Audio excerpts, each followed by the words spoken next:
Welcome and good morning, everyone. Happy to have you along here for today's session where we'll talk about how to unlock your next prospect pool in the small group or really group of any size market here going forward using some no cost tools made available to you by the US Census Bureau and the federal government. My name is Randy Lober, Growth Marketing Manager here at Action Benefits, and happy to lead you through today's session here. Just a few notes. I am flying solo here today, so I will dip in and check on chats and questions and answers as they come in. I'll make sure we pause at each key break here today or I pause at each key break here today to check the chat, check the Q&A, and make sure we're not leaving anyone too far in the dust, but you might not get a real-time answer to your responses. I'm going to be doing a lot of kind of live demonstration of some of these tools and walking through them with you. Before we get to those tools, though, I want to give you a little bit of context for why these tools and what these tools do for you and how they can help with your business. So bear with me here for a moment. Let's take a look at how we can look at a few slides to really set the stage for these tools. So the big questions we want to try to answer together today are these. What would it mean for your business if you could quickly identify which counties have young businesses with your preferred employee count? So as if you're looking forward to add to your small business book, you don't want someone that's been around for 20 years, right? You want someone that's fresh, is around for 1 to 5 in that kind of sweet spot where they've stuck it out for a year or two. They're financially stable, so insurance might be and employee benefits is something they're considering. But you want to make sure you're targeting your preferred employee count there as well. So some agents love that like kind of 2 to 9 market or 2 to 10 market. Some agents find their sweet spot in 10 to 19 or otherwise, and some agents aim even bigger than that. So we'll show you how we can narrow down there. I will also take a look at using the same tools and figuring out whether those areas have either added or lost jobs recently. So it's one thing to know where there's counties that have businesses that are growing, but you also kind of want to take a look at that overall trend in that area. Is this a shot, a flash in the pan where the businesses in that and the economy is taking off and adding jobs, and that group will dry up and disappear in the next quarter or so, or will it be around for a while? What's the overall health of that region look like? And once you know kind of what that county or that region looks like, you probably want to know which industries are growing in that region. So we'll take a look at how we can use NAICS codes, North American Industry Codes, to figure out, okay, what are those ballpark industries that are growing there that I can spend some time and attention with, and turn my shotgun kind of approach of cold calling into more of a few sniper shots here and there. And we also want to make sure that those trends hold up over time. So the first few tools we'll look at here today really deal with kind of snapshots of a particular point in time of the data here. We also want to make sure that we can make sure that those trends hold up over time. That it's not just, again, flash in the plan growth and you're investing time and energy in an area whose economy might dry up and therefore your book would dry up in those areas fairly quickly. We want to make sure that that group is likely to be in it for the long haul when you invest your time in trying to get the door there and start talking to the stakeholders and decision makers in those groups.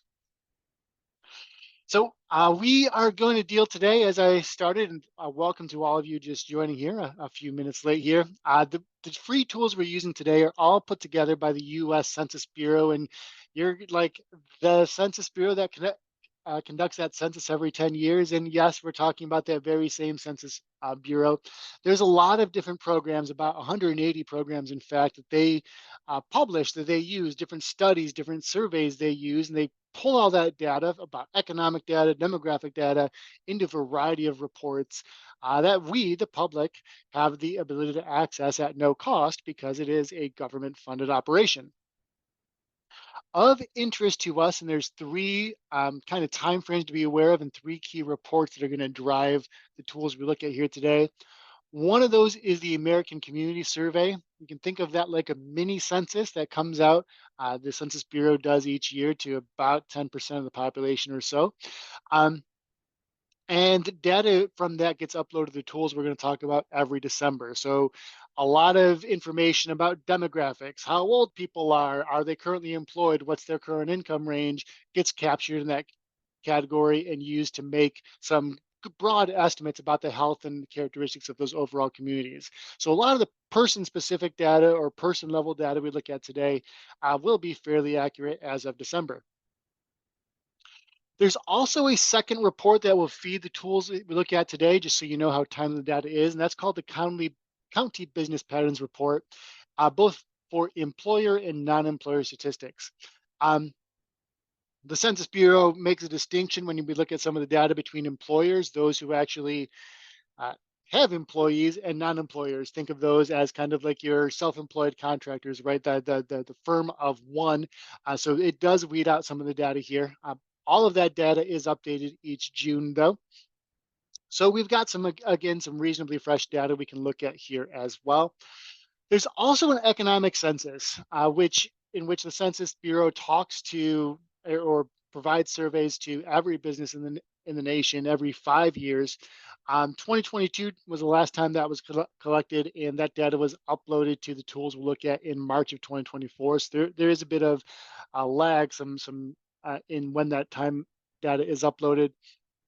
So just I want to set that stage. The data we're looking at here is fairly up to date, but because there's a lot of people for the Census Bureau to talk to, a lot of businesses for them to survey, the data we're looking at here today is not real time. So I don't want to misrepresent that in any way, but it can give us some pretty good guesses and some pretty good information about what's going on in the communities around us. So one of the tools we'll look at here today and where we'll spend a lot of time is called the Census Business Builder. You can find the URL here at census.gov/data.tools or go straight to cbb.census.gov. I'll put that here in the chat. And here in the Census Business Builder is where is what the a suite of tools rather that the Census Bureau has built exactly for people like you who are trying to build their small business. So they collect a variety of key data points about the health of those uh, industries and about those reports that we just talked about, and really try to make them visual for you. And we're going to use those tools to answer those four key questions. How can we identify, again, which counties have young businesses with your preferred employee counts? How can we determine whether those areas are adding or losing jobs recently? Now that you know that there's some context there, we're looking in that 2022 and 2024 data here. We'll look at some growing NAICS codes, that's hard to say uh, fast, in those areas, and we'll examine those trends over time. So I'm going to switch my screens here for a moment and introduce you for the very first time today to the Census Business Builder. And if you could give me a quick thumbs up next to yours on your panelist screen, or give me a thumbs up in the chat just to let me know that you can see the Census Business Builder. I don't have a co-pilot here today, so want to make sure that the screen has changed as appropriate and that you are all with me. All right, thank you, Michael. Appreciate it. I will even zoom in a bit here for you and make it a little bit easier for you to see what we're about to do here today. So where we're going here today is cbb.census.gov, and I will put that in the chat so you can bookmark it. If you want to follow along, work with me, you're able to do that here too. But this is that first set of tools we're going to look at here today that really puts a lot of the data we want to see here in front of us. First thing we're going to want to do is zero in on a location. Now, I'm going to wager that most, if not all of you, are Michigan licensed and focus in around Michigan. So we're going to just look here at Michigan data here. It'll zoom in the map for us. And we should point out that the map is zoomable, clickable, everything here as well. A few things to point out about what we see here on the screen. And we can zero into specific industries here, although we don't know which industries we want to take a look at yet. So this field will have a limited use for us until we have a good idea of that. We can look at characteristics of, we can choose what variables we want to appear on the map. So do we want to see information about consumers or residents? Run another session like like this, where we use the same tool to dig in on where Medicare prospects could be or where under 65 prospects could be. So it kind of figures out what data you want to look at and in what dimension you want to look at that data in as well. You can use some filters here to narrow down your data to make it a little bit easier to digest. And whenever you highlight something, you have the opportunity to have a detailed review come up here for you as well. So right now, in the state of Michigan, there are 323,101 or 323,101 businesses here. And you can see some geography rankings here. California, of course, has the most businesses. We can look at what that business count was over time, compare to the other geographies. So how does Michigan compare to the rest? Lots of different stuff to take a look at here, as well as a legend. Generally speaking, the darker blue we get here, the more of the thing we're looking at there is here in the area. So, as we said, one of the first questions we wanted to take a look at today was, where are some of those businesses that are young, right? That I can zero in on and really kind of figure out who might be in the market for health insurance coverage soon to really stand up those employee benefits. So the first variable I'm going to use here is I want to filter down to the county level. So that's an option here for me. I want to look at the annual report for the businesses, and I only know that because that's where um, this particular field is kept. And I want to take a look at all employer firms. Sorry, we'll come back to that one in just a moment. We want to come to all employer firms here total, and we can look at the age here. Now, at the top of the hour or the top of the session here, you can look for startup firms, but remember these were startups of 2 years ago. Who knows whether or not they're still in business, right? Um, So maybe I want to take a look at those firms that are aged 1 to 5 and get an idea of what that count is in those counties, so I can figure out where might is more likely a fruitful place to spend my time. And so as I put that variable in, I see that the color coding here on Michigan changes, right? I see that if I'm only looking at younger firms, these aged 1 to 5 firms, a lot of the area is green, 0 to 512. But if I look in Oakland and Wayne counties, I see a little more concentration here in Grand Rapids. Traverse City, where I know one of you is working up here, has some uh, concentration here as well. And into mid-Michigan, Flint, Saginaw, that area helps out as well. But I can narrow that down a little further. Maybe I want to see a little bit more in my secondary variable. So here's something else I want to put on the map. And I want to figure out, for example, um, what size are those firms that we have here? So I want to again look at the businesses in the annual tab here. And when I expand this caret here, I can kind of choose what my sweet spot is that I want to take a look at. A lot of you I know kind of do have your bread and butter in the 10 to 19 range. Um, there's a lot of groups that size in our co-broker book of business. So we'll play to that strength here and filter down for uh, establishments that meet that. And so you'll see that it's loading here, and I see a new layer added on top of my data here. What that layer means here, and we can, if we scroll down the legend, is the bigger the orange circle, the more businesses there are with that fit into that range here, that 10 to 19 employees. And that tells me a little bit different story about where I might want to invest my time. For example, if I look at Saginaw County, yeah, they don't have as many business young businesses, but they do have a lot that are in my sweet spot here, right? Not as many as Grand Rapids, not as many as Traverse City, not as many as Ingham or Oakland, but it could be a good spot to spend some time here in Saginaw, especially if you know that as you think about your competitors and other folks that work in the industry around you, if you know that's not a very saturated area with health insurance agents, that could be a place to focus your time and attention. But I still have like a lot of data points here to consider. There's 83 counties in Michigan. If I look over to Indiana, Ohio, so on and so forth, there's a lot of stuff here. There's a lot of noise on my map. I can filter that down, and maybe I want to make sure that the area I'm looking at is actually growing, right? That they're economic, not just stable. Remember, this is a snapshot in time, but I want to make sure that that area has experienced some regular economic growth. So I can add a filter to that data to highlight the different counties I want to look at. And what's important to me in this case is those jobs numbers. But I should point out that you can filter on any category. You can filter on information about consumers and residents. So if you're interested in the number of folks that are working age, for example, you can do that, right? And see if that's another way you want to slice and dice the data and figure out who is what areas are worthy of prospecting here. You can look for data about the workforce, job gains, job loss, job change. You can look for building permits and filter on by that. So chances are, if there's a lot of building going on in that area, there may be folks looking for a group or employee health benefits there as well.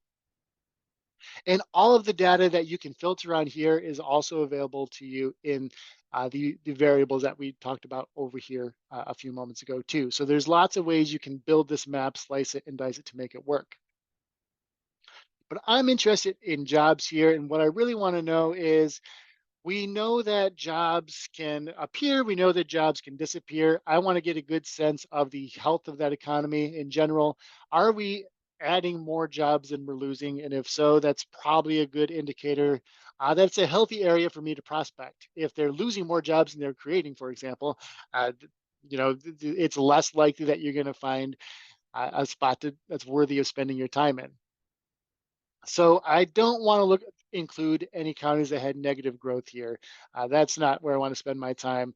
I could set this filter wherever I want to, and you notice that the higher I set it, the more counties kind of filter out or gray out on the map. That stands to reason, right? The more populous counties would probably add more jobs. That's just kind of a fact of life. But if I wanted to like pick out a number or just throw a number out there that where the economy is reasonably healthy, I know they're not slipping backward, and still be able to pick up some of those less populated areas or some of those rural areas, maybe college towns. Um, I can set a number 400, 500, something like that. Keep the max here in place and work from there. So now if I take a look at what we've done so far, I've got highlighted on my map firms that are 1 to 5 years old with 10 to 19 employees.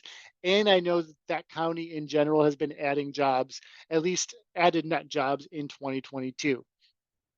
That gives me a pretty good indication that these firms may be financially healthy. They're around for a while. And it gives me a pretty good indication that the economy around them is able to support them. So that gives me some good ideas about where I can spend some time. And if we tool around the map here, you can collapse that view here.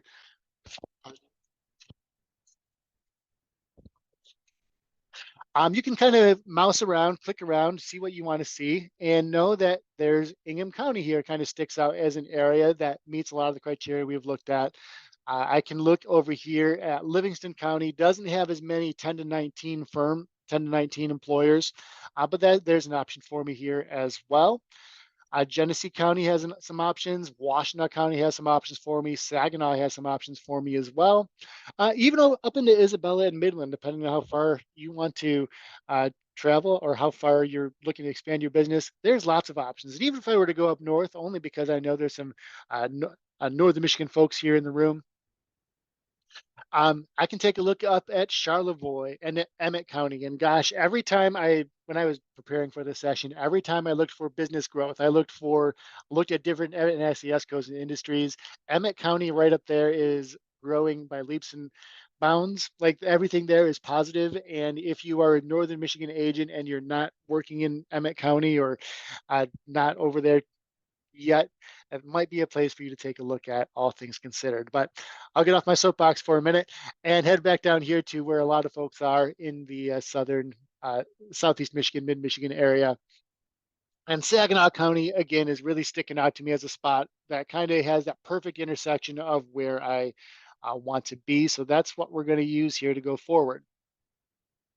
So if I have that snapshot of young businesses, my preferred employee count, whether they're counting or losing jobs, I want to know also what industries are gaining or losing jobs. What are the growing uh, industries in those areas? And the next tool we're going to take a look at to help confirm some of that data is the Job to Job Tools Explorer, J2J Explorer.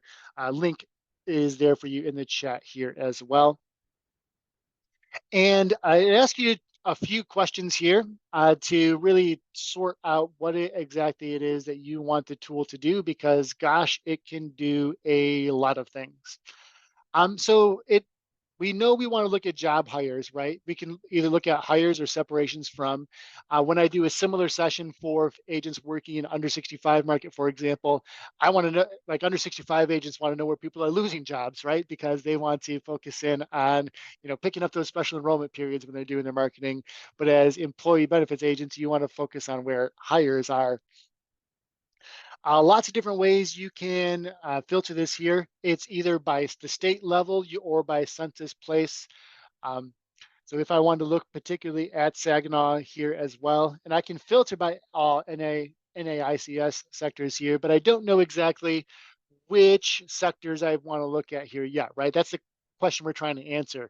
What job areas, what sectors of industry are growing in the Saginaw area, so I can figure out where I can spend my time, where, instead of doing, again, that shotgun approach to marketing, I can take a few more sniper shots or rifle shots to figure out where I should be cold calling, what industries I should be talking to, or what chambers of commerce I should be involved in. So on the left side, it gives you some questions you can answer here, but really what we're interested in is where these people are going, which industries are hiring in Saginaw. So I'm going to click on this link here in the bottom right here. Should also point out that they do have some other questions here, examples of questions that these selections can answer for you. So are hires in Saginaw coming from non-employment or coming from another job? Or how do their earnings compare? There's lots of different ways we can slice this data here. At the top level, what I want to know is what industries are growing. And so again here, we're gonna get kind of a clumsy bar graph that we can take a look at here. But down here you have all those highest level NAICS categories. You see that we have job to job flows in those 20 categories here in Saginaw, Michigan, and the most recent data available for that area was 2021 quarter three.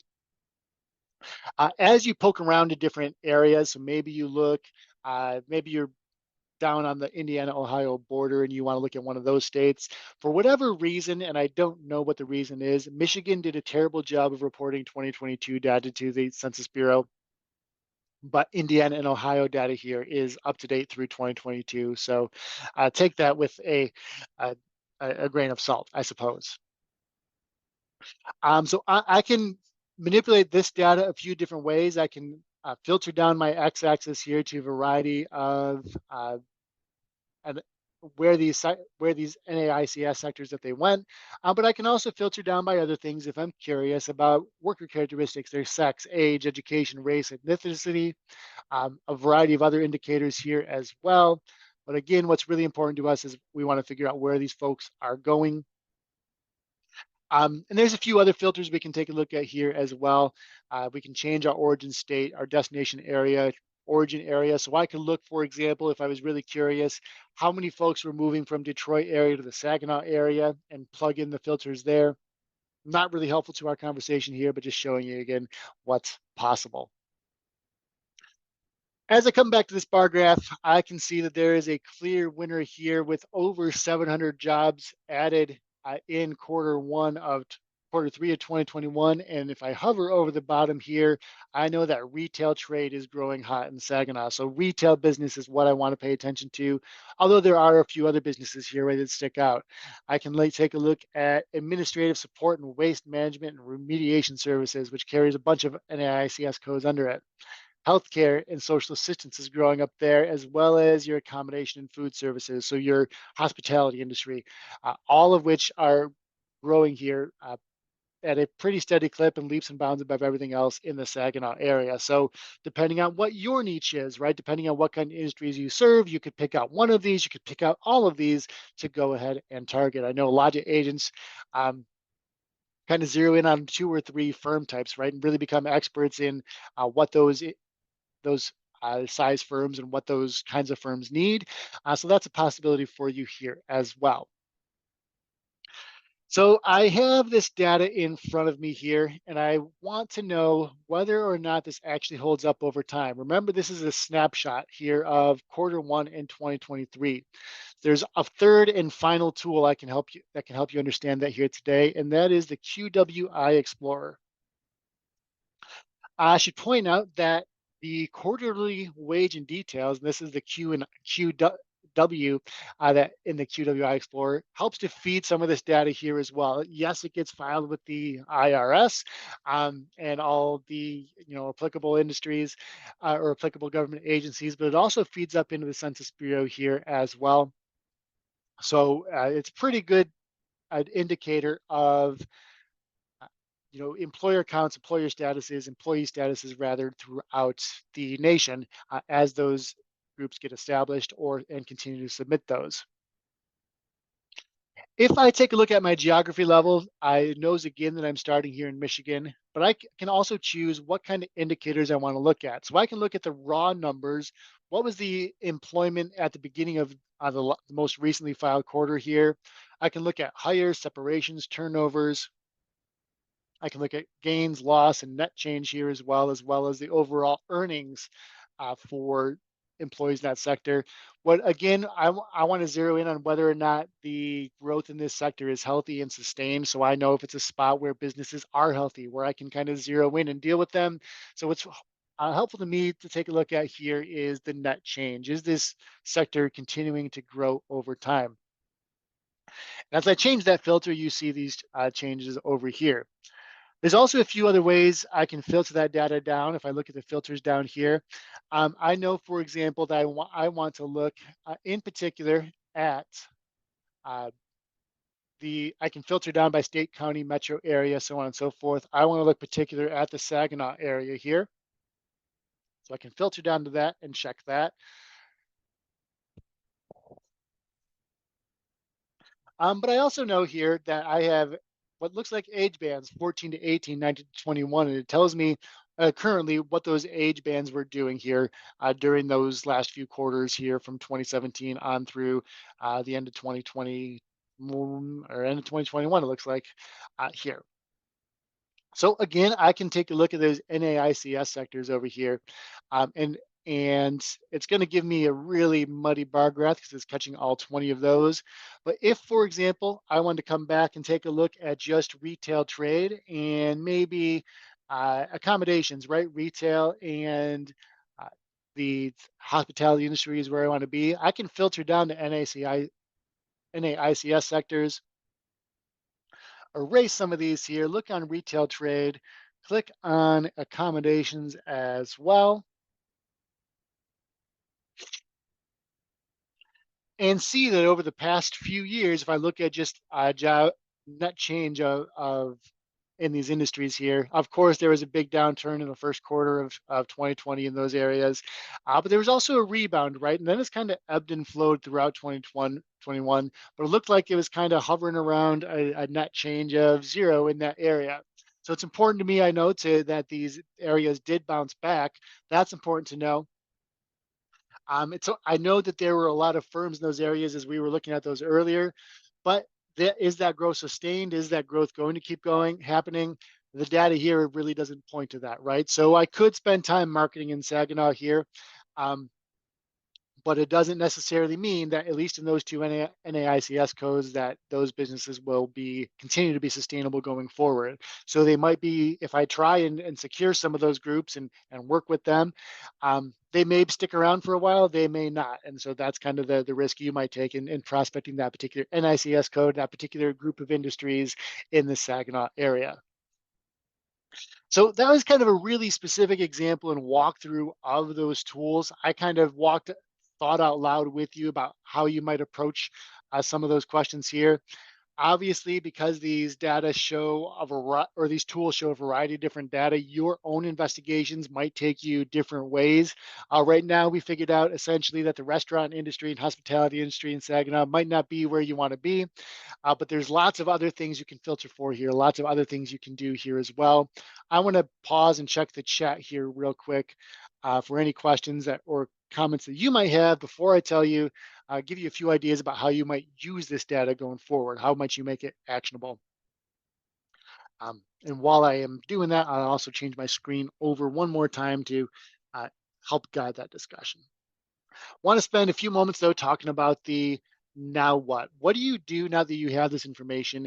And maybe if your own investigation kind of led you to industries that may be worth targeting or maybe helpful for you to prospect, you want to be excited about that. What do you do with some of that data? And well, it all depends on what you're willing to spend in both time and effort. So I want to give you a few ideas on what you could do with that here. We're going to kind of talk about these in a continuum. On the left side of your screen, I'm going to talk about some more expensive tools that have a little bit broader reach that you could use, and narrow down to some less expensive tools that might have some narrower reach that you could use here as well. So one of the options is, and we've had some success with partnering with agents on this in the past, is working with a mailing house to develop both the creative. So what are you going to put in the mail to get in front of these decision makers, get in front of these business owners or these businesses here, and to work with that mailing list, right? Right now, the most specific information we have is the NAICS code of those industries that we're looking at that we might be wanting to target. Um, it Any mailing house worth their salt could take that and transfer that into and kind of look at what businesses fall under that code and help you build a list and get you some direct mail right in front of those folks and work on the creative for that here as well. The problem, I guess, or a drawback to direct mail though, is it is expensive and results can sort of be inconclusive, right? So it's very much a shotgun approach, even though you've narrowed down your audience here to help build that list here to specific industry types and a specific geography. Even though you can get quality leads when they come in, generally the volume of leads you get from those campaigns uh, may not feel like it's worth your while, especially if you are right there on the margins, right, of trying to grow your industry or figuring out whether you're staying in that small business or that large business market. Significantly less expensive, though. Not free, but significantly less expensive is social media ads. And just last week, actually, I spent some time talking with a good 2 dozen of you or so about how you can use LinkedIn to get in front of business owners. So, um, for example, if I know that there's some potential for me to grow in the restaurant industry and talk to restaurant owners and decision makers in Saginaw County, you can use LinkedIn and advertise the benefits of your agency and how you provide employee benefits specifically to folks in that area, right? And make them think that you're everywhere. Make them put you front of mind whenever they come to that decision about is it time for me to explore employee benefits. Happy to put that link in front of you or give you, talk with you one on one about what that would take for you here as well. Significantly less expensive than that, though, chambers, community events, and sponsorships, right? The more you can do to put your name and face out there, I have personally, met, shook hands, or talked to the vast majority of the folks here in this room here. You're all likable people. So get out to your chambers of commerce, right? Get your name and face out there because that's where you're going to find business owners who may be maybe thinking about insurance. Um, we're very active, for example, in the Southfield Chamber of Commerce. Not that we're trying to sell insurance to them necessarily, but just to be good stewards of the community and to make those connections. So when a lead does pop up, we can refer it to our co-broker agents here. And honestly, there's a lot of business owners who don't know a lot, don't know much about insurance or employee benefits, and they need your help. So it's a good spot to be. Community events, you can either consider hosting your own or joining something else to really provide that benefit education as well. And never underestimate the value of putting your name on the back of a Little League t-shirt or sponsoring a school event or something of the sort. There is an agency literally down the street from me that sponsors all of the fun runs that my children do at their elementary school, and so I am pretty sure they have cornered the market in my area here because every parent with a child aged 5 through 12 essentially sees their name every time they do the laundry essentially, and whenever they have you have an insurance question, your name gets there, and those kind of sponsorships can be fairly cheap. Um, as little as 100, as little as 500 in some cases. Those school boards, those PTAs, those all want your help. Want that financial support, and that can be a great way to spread awareness of your name to spread awareness rather of your name and agency. Another thing you could do with this data here is maybe once you pull those NAICS codes and you figure out where you want to target, is getting boots on the ground. That could be door knocking or leaving collateral there. It could be as cold calls here, right? And in Michigan, at least, regulations vary here. But what you could do is once you have those counties you want to take a look at and the types of industries you're looking for, you could go visit county websites. Many counties, but though not all, Oakland is a glaring exception to this, require a county business license for you to do business in that county, or to issue that certificate of occupancy. So you could take a look at recent filings on the county website, right? Or look back rather at filings a year ago or 2 years ago and find out whether that business is still there, and make some connections and judgments about what businesses you want to target that way. That's definitely an option. Again, so is cold calling and knocking, right? Dropping off some collateral, talking to them about their current situation and how you can help. And the other thing I should always want to remind agents of is nobody except for you knows that your business really relies on referrals, right? And, well, I guess all of us in this room and me and us here in action, but your clients don't know your business relies on referrals. So unless you actually tell them that, right, and you ask them to share your business card, right, or if you know anyone needing help with individual or employee coverage or anything like that, make sure that that's part of your referral ask. Um, Language as simple as referrals are the lifeblood of my business, there's no better compliment than sharing my business card with someone else. Really make sure you're sending that message home, because you never know whose card, or whose hands rather, your cards or your collateral will end up in, or who will share your name with someone else. That kind of referral organic marketing is the least expensive, but probably the most um, powerful marketing tool you have in terms of getting hot leads to come to you and talk to you about their insurance needs, no matter what market you're serving them in. So want to take a quick temperature check here from the audience of everything we've talked about here today, looking at all the census data, looking at all the kind of tools about from the what's next talk I just gave here. What seems doable to you at the moment? What are you curious about? What are you going to do next? I'd like to hear a few words from you in the chat here before we wrap up here for the morning. Yeah, I hear you. And keep in mind that you can toggle your chat to either be say everyone to see it or just me to see it. But some of you said, wow, that was a lot. There's a lot for me to explore here, a lot for me to know. I don't know what to do next, and that's perfectly okay. Share the links to these tools with you here in the chat. This recording of this session will also be in your inbox about 24 hours from now. And again, anyone here at Action is happy to walk through any of these tools with you and do it a bit slower and at a speed that works for you. As you're kind of trying to navigate these and figure out what makes sense for you going forward. So please let us know. Happy to go through that with you and happy to work that out. Uh, all that said, ladies and gentlemen, it was a short session, but hopefully you got a good deal of where you can go next and how you might use some of these tools from it. I want to thank you for your time and attention. And again, let us know you can always get in touch with us here at Action Benefits via LinkedIn at the Action Benefits Company. Talk to us at info@actionbenefits.com, or give our main line a call, 248-356-8585. If you are interested in talking just to me about this stuff and you wanted some one-on-one attention in going through some of these tools, put in my email in the chat here as well, rlober@actionbenefits.com. Again, happy to spend that time with you and loop in your co-broker teammate or my co-broker teammates here as well to really, get you going in the right directions here. Did see a question come in while I was talking. Let me take a look at that here real quick. David would like me to spend a little more time on the census website.